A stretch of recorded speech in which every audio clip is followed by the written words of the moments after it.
So getting into some closing questions here, I'm wondering if you could kind of look long term. I think you've been looking at Coinbase and crypto long term since you entered the space. Let's fast forward to the end of this decade, so 2030. What does crypto look like to you? 2030. I mean, I think we'll have made substantial progress by then in a number of dimensions. So I think blockchains will be more scalable. I think a lot of the usability will be there in terms of, every time you just send it to someone's ENS name or whatever standard takes off, like, payments will arrive instantly for less than a penny anywhere in the world, kind of those sort of just basic things. I think we'll see more central bank digital currencies. I hope that the US essentially grandfathers in these, stable coins that have followed the rules and just are backed with the dollar in the US, and they sort of become the de facto CDBC of the US. I think we'll see more countries around the world adopt crypto. So kind of like what we did with El Salvador. And I think we'll see actually probably by 2030, I don't know what my prediction is, at least a handful of other ones, if not maybe some even medium-sized ones may even start to adopt crypto as a legal form of tender. I think more and more startups will actually sort of like we used to call them .com startups, and oh, you're using the internet .com, but now you just call it a startup. Every startup uses the internet. I think by 2030, there's not going to be a crypto startup. It's just every startup will use crypto in some way, shape, or form, whether it's to raise money or collect payments from their customers or build their community or whatever. And I hope by 2030 we have 1 billion people in the world accessing an open financial system every day through products like Coinbase and others around the world. And basically, it's just that economic freedom has all these positive downstream effects in society, with people having stable currency and the ability to earn a living and to get a loan when they need it, and just having access to good financial infrastructure. It can help uplift, 1 billion or more people out of poverty and give them more opportunity in life. And we'll probably see a whole nother category of applications that get built that are sort of in this new decentralized way on Web3. So that's I hope that'd be a lot to get done by 2030, but I think it's definitely possible. Brian, it's been 11 or 12 years, something like this, since you entered and started Coinbase? 10 and a half, almost 11 maybe. 10 and a half. Okay, so you're on your second decade here. Yeah. Is this where you thought you'd be? Are you kind of surprised at that Coinbase is as large as it is, that crypto is over $1 trillion asset class, or is this like for you right on schedule? Well, I always hoped that something like this would happen. I mean, I didn't know. I knew for sure that there was a lot of ways that it could not happen, but I thought it was at least possible. Before Coinbase, I was working at Airbnb. I was like a early employee there, and I'd seen Airbnb had gotten quite big, quite fast, and I was like, okay, this is at least possible. It's in my realm of possibility. One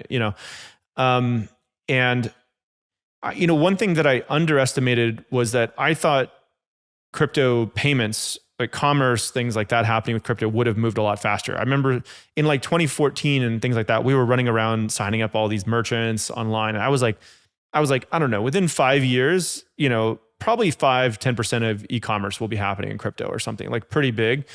It turned out I was way too optimistic on that, but a bunch of other things happened that I totally didn't predict and took off way faster. Things like DeFi and NFTs and, even just like the trading use cases, and I didn't predict a lot of it. So I was excited about the space, and I'm glad that we just started to build things as best we could. But you try a lot of things, some of them work, a lot of them don't, and that's just the nature of innovation in entrepreneurship. Brian, since you've seen almost everything that there is to see firsthand in this industry, and we are entering, or in the middle of a bear market, and Bankless got built in a bear market. DeFi got built in a bear market. Coinbase got built before I think there really even was a meaningful market at all. What advice do you have for the people that are putting on a builder's hat in 2023? You started as a builder. I think you still consider yourself a builder, even though you've elevated yourself beyond being an engineer.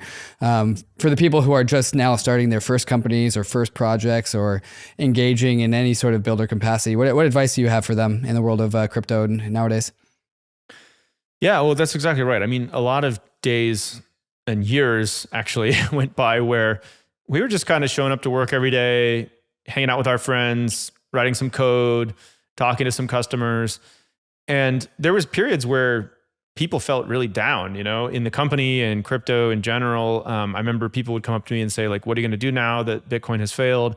And I'm like, I don't think it has failed. What do you mean? And they're like, oh, he doesn't realize it. Okay, I just like move on. And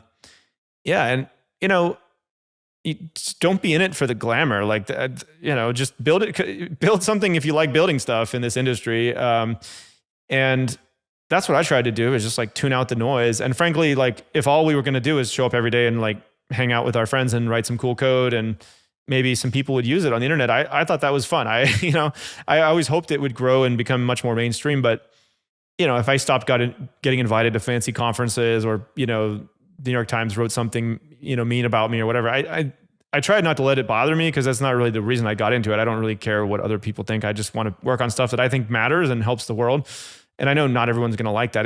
Basically, anytime you're doing something that is innovative, you have to be willing to be ridiculed for it a little bit. Because if it was a obviously good idea that everybody liked, someone would already be doing it. So that's kind of the nature of disruptive innovation. Is it has to? It's like Peter Thiel thing. It's like it has to be a good idea that sounds like a bad idea. It's like most people have to think it's a bad idea, but it's actually a good idea. It's contrarian.